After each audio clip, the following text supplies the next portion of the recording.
ونستغفره ونعوذ بالله من شرور أنفسنا ومن سيئات أعمالنا أشهد أن لا إله إلا الله وحده لا شريك له وأشهد أن محمدا عبده ورسوله صلى الله عليه وعلى آله وصحبه وسلم يا أيها الذين آمنوا اتقوا الله حق تقاته ولا تموتن إلا وأنتم مسلمون يا أيها الناس اتقوا ربكم الذي خلقكم من نفس واحدة وخلق منها زوجها وبث منهما رجالا كثيرا ونساء واتقوا الله الذي تساءلون به والأرحام إن الله كان عليكم رقيبا يا أيها الذين آمنوا اتقوا الله وقولوا قولا سديدا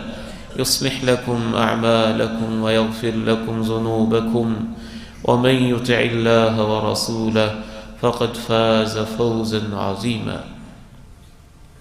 اللهم صل على محمد وعلى آل محمد كما صليت على إبراهيم وعلى آل إبراهيم إنك حميد مجيد اللهم بارك على محمد وعلى آل محمد كما باركت على إبراهيم وعلى آل إبراهيم إنك حميد مجيد رب اشرح لي صدري ويسر لي أمري واحلل عقدة من لساني يفقه قولي أما بعد فإن خير الحديث كتاب الله وخير الهدي هدي محمد صلى الله عليه وسلم وشر الأمور محدثاتها وكل محدثة بدعة وكل بدعة ضلالة وكل ضلالة في النار أعوذ بالله السميع العليم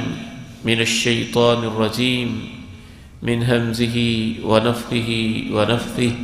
بسم الله الرحمن الرحيم إن في خلق السماوات والأرض واختلاف الليل والنهار لآيات لأولي الألباب الذين يذكرون الله قياما وقعودا وعلى جنوبهم ويتفكرون في خلق السماوات والأرض ربنا ما خلقت هذا باطلا سبحانك فقنا عذاب النار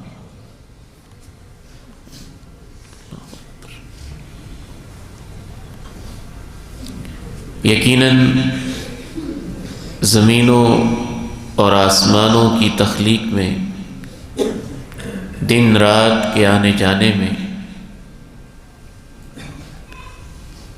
بڑی بڑی نشانیاں ہیں عقل مندوں کے لیے جو کھڑے بیٹھے پہلوؤں پہ لیٹے اللہ کو یاد کرتے ہیں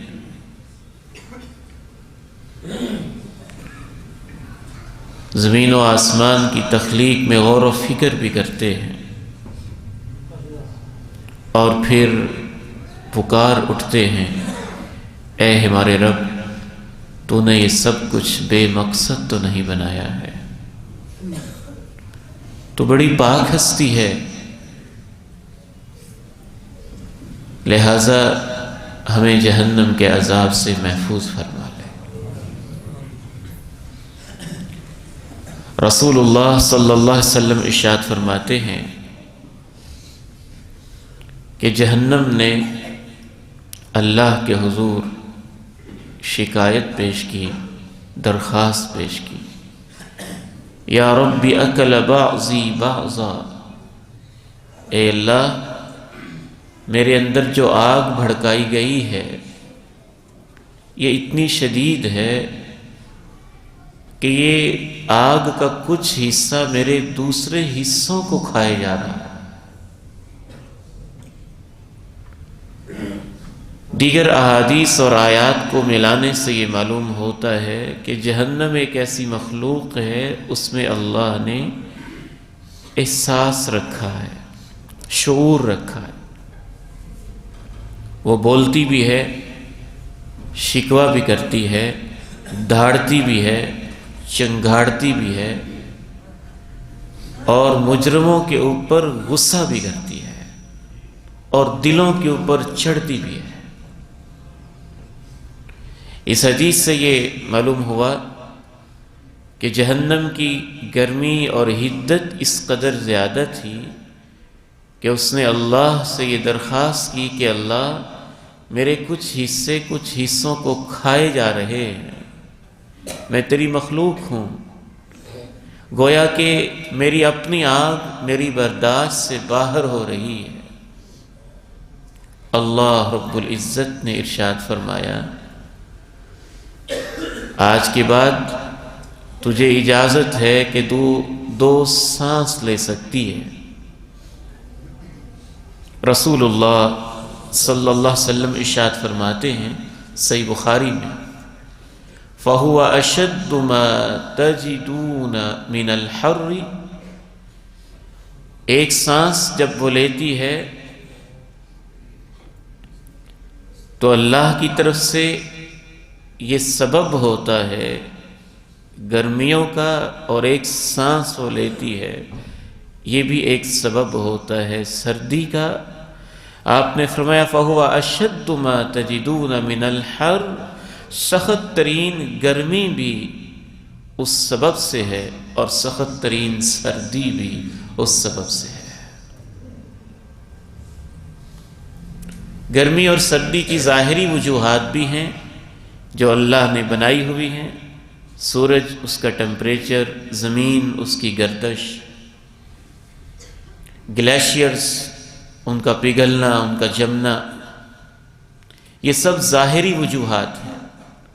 لیکن ان ظاہری وجوہات کے پیچھے جو ایک باطنی وجہ ہے پیغمبر کائنات علیہ السلام نے وہ بتائی ہے، جہاں انسانوں کی اور سائنسدانوں کی نگاہ نہیں پہنچ سکتی ہے۔ وہ کچھ چھوٹی سی مخلوق نہیں ہے، بالکل ایسے ہی جیسے برفانی تودے اور گلیشیئر ہزاروں کلومیٹر بھی دور ہوں تو ان کے پگھلنے کے اثرات دنیا میں محسوس کیے جاتے ہیں۔ سمندروں کی لہریں بے شک ہزاروں میل کے فاصلے پر ہوں، ان کا موسم پر اثر ہوتا ہے۔ سورج اور چاند، اس کا آنا اور جانا، اس کا بھی موسموں پر اثر ہوتا ہے۔ بین ہی اس طرح اللہ کے پیارے نبی علیہ السلام نے ایک مانوی چیز بتائی کہ اتنی بڑی مخلوق جو جہنم ہے، جس کے کنارے سے اگر ایک پتھر کو پھینکا جائے اونچے کونے سے 70 سال تک گرتا رہے تو اس کی تہ تک نہیں پہنچے گا۔ تو اس کے اثرات بھی اس کائنات پر ہیں، چونکہ بعض لوگ نہ اس کو مانتے ہیں تو اس کے اثرات بھی نہیں مانتے ہیں، ہم اس کو بھی مانتے ہیں اور اس کے اثرات کو بھی مانتے ہیں۔ تو آپ علیہ السلام کی اس حدیث سے یہ بھی معلوم ہوا، شارحین حدیث نے لکھا کہ جہنم کے عذاب مختلف ہیں، صرف ایک ہی عذاب نہیں ہے، وہاں آگ کا عذاب بھی ہے، زنجیروں کا عذاب بھی ہے، چڑھائیوں کا عذاب بھی ہے، ڈانٹ کا عذاب بھی ہے، نفسیات کا عذاب بھی ہے، طرح طرح کے توقوں کا عذاب بھی ہے، اس کی مختلف وادیاں بھی ہیں، اس کے مختلف حصے بھی ہیں، ان میں سے ایک ایسا حصہ بھی ہے جہاں ٹھنڈک کا عذاب بھی ہے۔ سب سے پہلی بات، سردیوں کے اس موسم میں مجھے اور آپ کو یہ سوچنا چاہیے کہ یا اللہ، جو ہم گرمی سے بچنے کے لیے اتنے انتظامات کرتے ہیں جون جولائی کی چلچلاتی دھوپوں میں، تو ہمیں جہنم کی گرمیوں کے عذاب سے محفوظ فرما دے، اور اس معمولی سردی سے بچنے کے لیے جو انتظامات ہیں، اے اللہ تو ہمیں جہنم کی سردیوں والے عذاب سے بھی محفوظ فرما دے۔ دوسری چیز، سردی کے اس موسم میں بالخصوص جس کا مجھے اور آپ کو احساس ہونا چاہیے، وہ دنوں کے گزرنے کا عمر کے بیتنے کا اور اپنوں کے بچھڑنے کا احساس ہے۔ ان فی خلق السماوات والارض واختلاف اللیل والنہار، سیکنڈز منٹ میں بدلتے گئے، منٹس گھنٹوں میں ڈھلتے گئے، گھنٹے دن بنتے چلے گئے، اور دن ہفتوں کو تشکیل دیتے گئے، اور ہفتے مہینوں کو ڈھالتے گئے، اور مہینے سالوں کی کیفیت میں آتے گئے، اور سال کے گزرنے کے ساتھ ساتھ ہماری زندگی بھی گزرتی اور کٹتی گئی، اور ہمارے بہت سارے پیارے بھی ہم سے بچھڑتے چلے گئے۔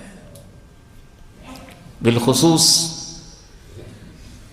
میں نے یہ محسوس کیا ہے اپنے رشتہ داروں کے حوالے سے اور مجموعی طور پر بھی کہ بہت ساری برکتوں والے بزرگ اور بہت ساری برکتوں والی مائیں سردی کے موسم میں الوداع ہو جاتے ہیں اور اللہ کے پاس چلے جاتے ہیں۔ تو مجھے اور آپ کو دنوں کے گزرنے کے ساتھ ساتھ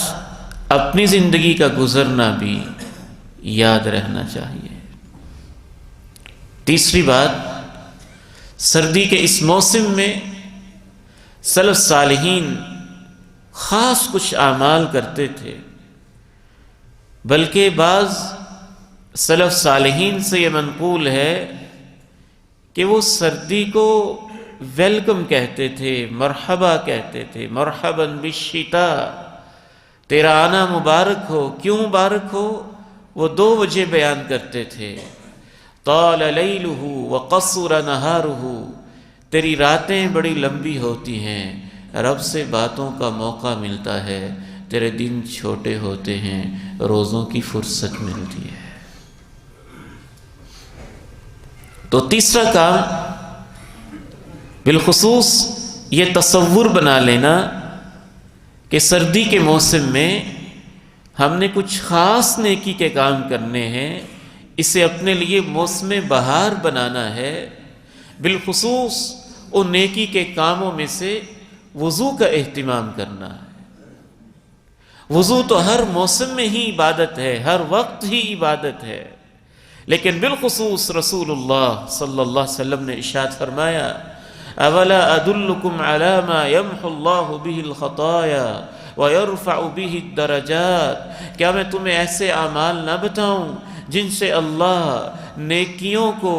درجات کو بڑھا دیتا ہے، گناہوں کو مٹا دیتا ہے؟ صحابہ نے عرض کی، کیوں نہیں اے اللہ کے رسول صلی اللہ علیہ وسلم، آپ فرما دیجئے۔ تو آپ علیہ السلام نے 3 اعمال بتائے، کثرت الخطى الى المساجد وانتظار الصلاة بعد الصلاة، اور ان میں ایک اہم ترین عمل بتایا، اسباغ الوضوء علی المکارہ، جب پوری طرح طبیعت آمادہ نہ ہوتی ہو اس وقت مکمل وضو کرنا، پورا وضو کرنا، خوبصورت وضو کرنا، اور زیادہ دور سے چل کے مسجد کی طرف زیادہ قدم اٹھا کے آنا، وانتظار الصلاة بعد الصلاة، ایک نماز کے بعد دوسری نماز کے انتظار میں رہنا۔ ان 3 اعمال سے اللہ گناہوں کو صاف کر دیتا ہے، درجات کو بلند کر دیتا ہے۔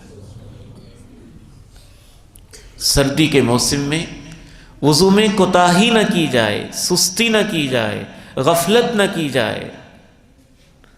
خواہ مخواہ یہ فرض نہ کر لیا جائے کہ کیسے اب میں وضو کروں، اور سستی کی وجہ سے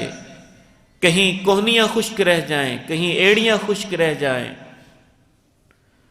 اور اس سردی سے انسان بچاتے بچاتے اپنے آپ کو وضو جیسی عبادت سے محروم رہ جائے۔ آپ علیہ السلام ارشاد فرماتے ہیں کہ ایک شخص کو قبر میں عذاب دیا گیا، کوڑا لگایا گیا تو اس کی قبر آگ سے بھر گئی۔ اس نے پوچھا، یہ مجھے کس وجہ سے عذاب ہوا؟ بتایا گیا، تیرے 2 جرم تھے، مررت بمظلوم فلم تنصرہ، صلیت صلاۃ بغیر وضوء، تو نے ایک نماز بغیر وضو کے پڑھی تھی، اور مظلوم کے پاس سے تو گزرا تھا، تو اس کی مدد کر سکتا تھا، لیکن تو نے اس کی کوئی پرواہ نہیں کی تھی۔ وضو ایک عظیم ترین عبادت ہے۔ گناہ جھڑتے ہیں ناخنوں کے نیچے سے، پلکوں کے نیچے سے، پاؤں کے قدموں کی آہٹوں کے گناہ، بلکہ اتنی بڑی عبادت ہے کہ آپ علیہ السلام کی امت کی پہچان ہی قیامت کے دن وضو ہے۔ آپ نے فرمایا میں اپنی امت کو پہچانوں گا غرم محجلین من آثار الوضوء، وضو کے پانیوں کے قطروں اور نشانات کی وجہ سے ان کے اعضاء چمکتے ہوں گے، پہچان جاؤں گا میرے امتی آ رہے ہیں۔ جنت میں جائیں گے تو جہاں جہاں جن جن اعضاء پہ یہ نمازی وضو کرتے ہیں، ان اعضاء پہ اللہ ان کو جنت کے زیور پہنائے گا۔ تبلغ الحلیۃ من المؤمن حیث یبلغ الوضوء۔ ایک چوتھا کام جو سردی کے اس موسم میں اہتمام کے ساتھ کرنا چاہیے وہ نفلی روزے ہیں۔ رسول اللہ صلی اللہ علیہ وسلم ارشاد فرماتے ہیں الغنیمہ الباردہ الصوم فی الشتاء، سردی کے روزے تو ایسے ہیں جیسے ٹھنڈی غنیمت ہو، آسانی والی غنیمت ہو۔ غنیمت اس مال کو کہتے ہیں جو کفار سے جنگ کے بعد اور ان سے جہاد کے بعد، تلواریں چلانے کے بعد اور اپنی جانوں کے نذرانے اللہ کی راہ میں ہتھیلی پہ رکھ کے پیش کرنے کے لیے تیار ہونے کے بعد، جب اللہ مجاہدین کو فتح دیتا ہے تو کفار کا مال جو مجاہدین کا امیر ان میں تقسیم کرتا ہے، اس مال کو مال غنیمت کہا جاتا ہے۔ اور اللہ نے اس امت کے لیے اس مال کو حلال قرار دیا ہے۔ پہلے ادوار کے اندر پہلے نبیوں کی امتیں جہاد کے بعد مال نہیں لے سکتی تھیں، لیکن اس امت کے لیے اللہ رب العزت نے مال غنیمت کو حلال قرار دیا۔ آپ نے ارشاد فرمایا مجھے اللہ نے کچھ وہ چیزیں دی ہیں، 5 آپ نے گنوائیں جو مجھ سے پہلی امتوں کو نہیں دی گئی تھیں۔ ان میں سے ایک چیز آپ نے یہ بتائی احلت لی المغانم، میرے لیے اللہ نے جہاد فی سبیل اللہ کے نتیجے میں جو کفار کا مال ہوتا ہے اسے حلال قرار دیا ہے، پاکیزہ اور طیب قرار دیا ہے، لیکن اس کے لیے اتنی محنت جان لڑانی پڑتی ہے۔ اگر کوئی ایسا شخص ہو کہ اسے جنگ میں بھی نہ جانا پڑے اور مال غنیمت بھی مل جائے،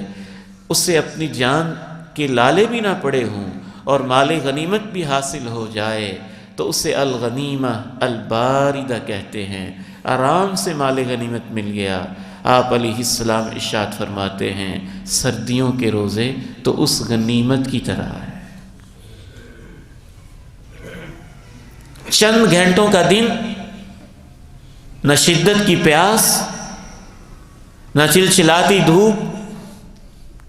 نہ بہت زیادہ انسان کو مشقت کا سامنا، اگر اس کے باوجود ہم اس عظیم نیکی سے محروم رہ جائیں تو یقیناً یہ ہماری سستی ہے، غفلت ہے اور کوتاہی ہے۔ آپ علیہ السلام نے اس لیے ارشاد فرمایا الصوم فی الشتاء الغنیمہ الباردہ، خصوصاً اس موقع پر میں اپنی ماں بہنوں اور بیٹیوں سے کہنا چاہتا ہوں، خاص ایام کی وجہ سے روزے رہ گئے ہوں، چلے نفلی نہیں تو کم از کم فرضی روزوں کا بھی ان دنوں میں ان کی قضا دی جا سکتی ہے۔ جو رمضان میں مرض کی وجہ سے جن بھائیوں کے یا سفر کی وجہ سے روزے رہ گئے وہ بھی ان دنوں میں آسانی سے ان کی قضا دے سکتے ہیں، اور جن کے قضا نہیں ہیں چند روزے تو ہوں جو ہم نفلی آخرت کا مال لوٹنے کے لیے اللہ رب العزت کی طرف سے گویا ایک سیل لگی ہوئی ہو، اور تھوڑے سے اس چند دنوں کی اور چند گھنٹوں کی بھوک اور بالکل پیاس نہ ہونے کے برابر برداشت کر کے ہم روزے رکھ کے اپنی آخرت کا سامان کر سکتے ہیں۔ صحابہ اور سلف صالحین اس لیے سردیوں کو پسند کرتے تھے، اور حدیث میں جو نیکی بیان ہوئی ہے، نماز کے بعد نماز کا انتظار، تھوڑی سی زحمت کی جائے اور کبھی تھوڑی سی فرصت نکال کے اس نیکی پر بھی سردی کے موسم میں عمل کیا جا سکتا ہے۔ ایک پانچواں عمل سردی کے موسم میں جس کا خصوصی موقع ملتا ہے، عام دنوں میں بھی انسان کو کوشش کرنی چاہیے لیکن سردیوں میں آسان ہے اس پہ عمل کرنا، وہ قیام اللیل ہے اور رات کی نماز ہے۔ بہت سارے سلف صالحین تو یوں کہتے تھے کہ مجھے جینا پسند ہی اس لیے ہے کہ میں سردیوں کی راتوں میں اپنے اللہ سے جی بھر کے باتیں کرتا ہوں۔ رسول اللہ صلی اللہ علیہ وسلم نے ارشاد فرمایا، من قام بعشر آیات لم یکتب من الغافلین، جو رات کو بیدار ہو کر صرف 10 آیات تلاوت کر لیتا ہے، یعنی اتنے نفل پڑھ لیتا ہے کہ اس میں 10 آیتیں پڑھ لے۔ کیا خوبصورت حدیث ہے۔ سورۃ الفلق، سورۃ الناس، یہ 2 سورتیں ملائیں تو 11 آیتیں بنتی، اور 2 رکعات کے اندر 5 منٹ لگتے ہیں، اور اتنی لمبی رات کہ عشاء کے بعد 7:30 بجے 7:15 بجے نماز سے فارغ ہوئے اور صبح کے 5:30 بجے تک اتنی طویل رات۔ اگر ان طویل راتوں کے اندر ہم جیسے غافل لوگ اور ہم جیسے موت اور قبر کو بھولے ہوئے لوگ آن لائن 2 گھنٹے رہتے ہوں، فیس بک، واٹس ایپ اور یوٹیوب پہ گھنٹوں اپنا وقت برباد کرتے ہوں، اور سردی کے اس طویل موسم میں 2 رکعت بھی ان کو رات میں نصیب نہ ہوتی ہوں، تو یہ غفلت کی نشانی ہے اور دلوں کی سختی کی نشانی ہے اور گناہوں کی کثرت کی علامت ہے۔ پوچھا تھا کسی نے وقت کے ایک امام سے، میں چاہتا بھی ہوں لیکن رات کو اٹھ نہیں پاتا۔ انہوں نے ایک ہی خوبصورت جواب دیا، قیدت کا ذنوبک، جو دن میں تو گناہ کرتا ہے وہ رات کو تجھے اٹھنے نہیں دیتے۔ آپ علیہ السلام نے ارشاد فرمایا، من قام بعشر آیات، جو صرف 10 آیات رات کو پڑھ لیتا ہے 2 رکعات میں، رات کے قیام میں، لم یکتب من الغافلین، اللہ کہہ دیتے ہیں کہ میرے اس بندے کا نام غافلوں سے نکال دو۔ یہ غافل نہیں ہے، یہ غافل نہیں ہے۔ غافل کی نشانی ایک اور حدیث میں کیا بیان ہوئی ہے؟ آپ علیہ السلام نے اس کا نقشہ کھینچا، حمار بالنہار وجیفۃ باللیل، وہ شخص جو دن میں گدھے کی طرح جتا رہتا ہے اور رات کو مرداروں کی طرح سویا رہتا ہے، عالم بالدنیا جاہل بالآخرہ، جو دنیا کا بڑا ماہر ہوتا ہے اور آخرت کے بارے میں جاہل ہوتا ہے، وہ غافل انسان ہے۔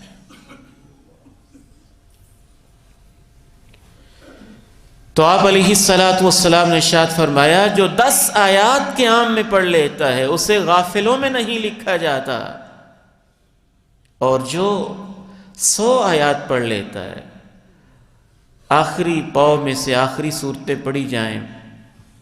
تو 100 سے اوپر آیات بنتی ہیں، ایک پاؤ پورا پڑھا جائے تو 100 سے زیادہ آیات بن جاتی ہیں۔ وہ حفاظ قرآن، وہ طلبہ اور وہ اہل علم جن کو اللہ کی توفیق سے آخری پاؤ یاد ہے، آخری آدھا پارہ یاد ہے، وہ ایک پاؤ بھی پڑھیں گے تو 100 سے اوپر آیات ہو جائیں گی۔ آپ فرماتے ہیں، من قام ب100 آیہ کتب من القانتین، جو 100 آیات رات کو اٹھ کے نماز میں پڑھ لیتا ہے،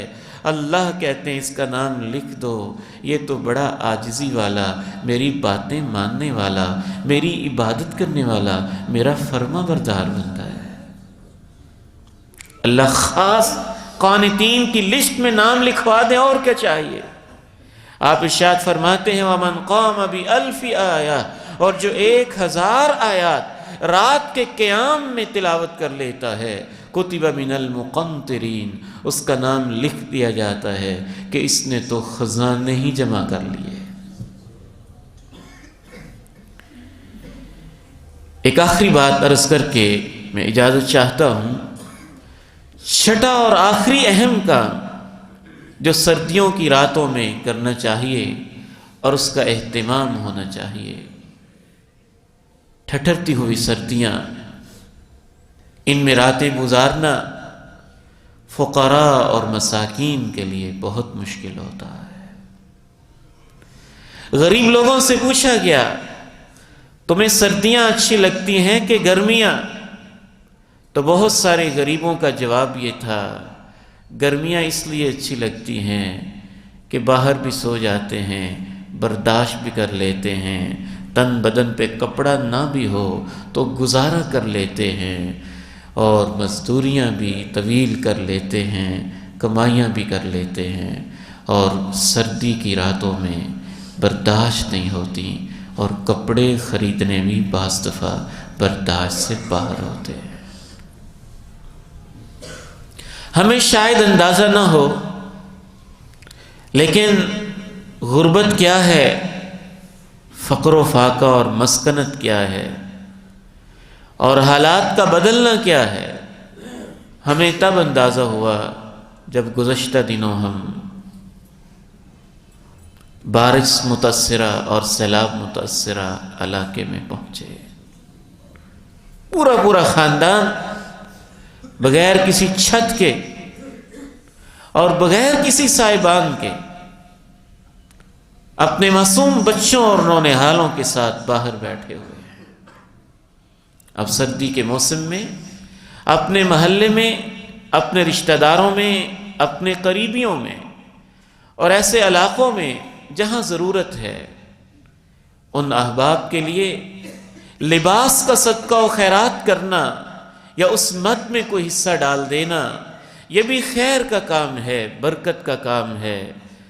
انشاءاللہ اللہ سے امید کی جاتی ہے جیسے کوئی نیکی کرتا ہے اللہ اس کو ویسے صلہ دیتا ہے۔ کوئی پانی یہاں پہ لاتا ہے تو اللہ حوض کوثر کے پانی اور جنت کے تسنیم کے چشموں سے اس کو پانی پلاتا ہے۔ کوئی یہاں لباس پہناتا ہے تو اللہ سے امید ہے کہ اسے جنت کی پوشاکیں پہنائی جائیں گی۔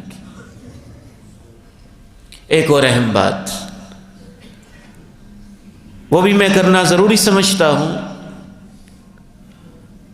سردی کی راتیں علم کے لیے، مطالعے کے لیے، لکھنے کے لیے، پڑھنے کے لیے، تلاوت کے لیے دین کے طلبہ کو اور اوورال طلبہ کو بڑی پسند ہوتی ہیں۔ ان میں کچھ دین کی بات سیکھ لیں۔ اب تو آپ گھر بیٹھے اپنی رضائی میں کمبل میں بیٹھ کے بھی سیکھ سکتے ہیں، آن لائن اہل علم موجود ہیں، ان کے بارے میں مشاورت کر کے جو اس قابل ہو کہ اس سے دین کا علم لیا جائے، وہ قرآن کو ویسے سمجھتا ہو جیسے صحابہ تابعین نے سمجھا، حدیث کو ویسے سمجھاتا ہو جیسے صحابہ اور تابعین نے سمجھا، کوئی آن لائن اس طرح کا کورس کر لیں، کسی مسجد میں جا کر وہاں ریکویسٹ اور گزارش کر کے قرآن مجید کی کچھ آیات کا ترجمہ سیکھ لیں، نماز کا ترجمہ سیکھ لیں، صبح و شام کے اذکار سیکھ لیں، دین کے مسائل سیکھ لیں، نماز جنازہ سیکھ لیں، معیشت کے احکام سیکھ لیں، کاروبار کے مسائل سیکھ لیں۔ ہم لوگ دین سے اتنے دور اور اتنے غافل ہیں کہ شاید اگر صحابہ کا دور ہوتا تو صحابہ کرام اور تابعین کے دور میں یہ پابندی ہوتی تھی، وہ شخص دکان نہیں کھول سکتا جو حلال و حرام کے مسائل نہیں جانتا۔ یہ تو ہمارے دین کا بنیادی مسئلہ ہے، اور ہم دین سے اتنے غافل ہیں کہ میں تو سمجھتا ہوں اس قدر غفلت ہے، چھوٹی سی ایک گاڑی، چھوٹی سی ایک موٹر سائیکل ہم کسی اناڑی کے ہاتھ میں نہیں دیتے کہ یہ ایکسیڈنٹ کر جائے گا، اور ہم تو اتنے غافل ہیں کہ شادی جیسا فرض اس شخص کا ادا کر دیا جاتا ہے جس کو نکاح اور طلاق کے مسئلوں کا بنیاد کا بھی نہیں پتہ ہوتا۔ نکاح ہے کیا، طلاق ہوتی کیا ہے، خلا کیا ہوتا ہے، طلاق کیا ہوتی ہے، شریعت اس کے بارے میں ہدایات کیا دیتی ہے، نکاح کے بعد ذمہ داریاں کیا ہوتی ہیں، مسائل کیا ہوتے ہیں۔ جب تک ہم صرف خطبہ جمعہ پہ گزارا کرتے رہیں گے تو ہمیں اتنا ہی دین آئے گا جتنا 40 سالوں میں آ گیا ہے۔ اگر آپ صرف خطبہ جمعہ پہ گزارا کرتے رہیں تو 40 سال بھی آپ جمعہ پڑھتے رہیں، کوئی مائی کا لال خطیب ایسا نہیں ہے جو آپ کو ایک نئی دعا ہی یاد کروا دے، کیونکہ خطبہ جمعہ میں تعلیم ممکن نہیں ہوتی، تذکیر ہوتی ہے، نصیحت ہوتی ہے، یاد دہانی ہوتی ہے، تعلیم کے لیے ماحول علیحدہ ہوتا ہے، وہاں سنا جاتا ہے، سنایا جاتا ہے، ریپیٹ کیا جاتا ہے، یاد کیا جاتا ہے، اصلاح کروائی جاتی ہے، ایک ایک انسان پہ توجہ دی جاتی، وہ تعلیم ہوتی ہے۔ خطبہ جمعہ میں تذکیر ہوتی ہے، نصیحت ہوتی ہے، یاد دہانی ہوتی ہے، توجہ دلائی جاتی ہے دین کی اہم باتوں کی طرف۔ تو اس لیے سردیوں کے موسم میں کوئی وقت نکالنا، شوق اپنے اندر رکھنا، کسی ایسے کورس کو جوائن کر لینا، کسی ایسے عالم سے وقت لے لینا، کسی ایسے قاری سے وقت لے لینا کہ جو آپ کو وقت دے اور اس سے آپ دین کی بنیادی چیزیں سیکھ سکیں۔ کم از کم قرآن مجید کے آخری پاؤ کا ترجمہ آ جائے، سورہ فاتحہ کا ترجمہ آ جائے، سورہ بقرہ کی آخری آیات کا ترجمہ آ جائے، سب سے پہلا سٹیج ہے وہ یاد ہو جائے، پھر ترجمہ آ جائے، کچھ تفسیر آ جائے۔ یہ بنیادی قسم کا علم تو میں سمجھتا ہوں ہر مسلمان ضروری حاصل کرے۔ وضو کا طریقہ آ جائے، نماز ایسے آ جائے کہ ایک ایک چیز کا ریفرنس آپ کے پاس ہو کہ اللہ کے پیارے نبی علیہ السلام نے ایسے نماز پڑھی ہے، آپ نے ایسے وضو کیا ہے، زکوٰۃ کا یہ نصاب ہوتا ہے، کاروبار کی بنیادی تعلیمات حلال و حرام کی یہ ہیں۔ تو اس کے لیے بھی یہ موسم بہت اچھا ہوتا ہے۔ عشاء کے بعد طویل وقت ہوتا ہے، علم کے لیے تو جاگنا جائز ہے، فضول گپ شپ کے لیے جاگنا مکروہ ہے، اللہ کے نبی کو پسند نہیں ہے۔ علم کے لیے، دین سیکھنے کے لیے تو راتوں کو بھی جاگنا نہ صرف جائز ہے بلکہ ایک پسندیدہ چیز ہے، خیر کی بات ہے۔ اللہ تعالیٰ سے دعا ہے کہ مجھے اور آپ کو ان باتوں پہ عمل کی توفیق نصیب فرمائے۔ وآخر دعوانا ان الحمد للہ رب العالمین۔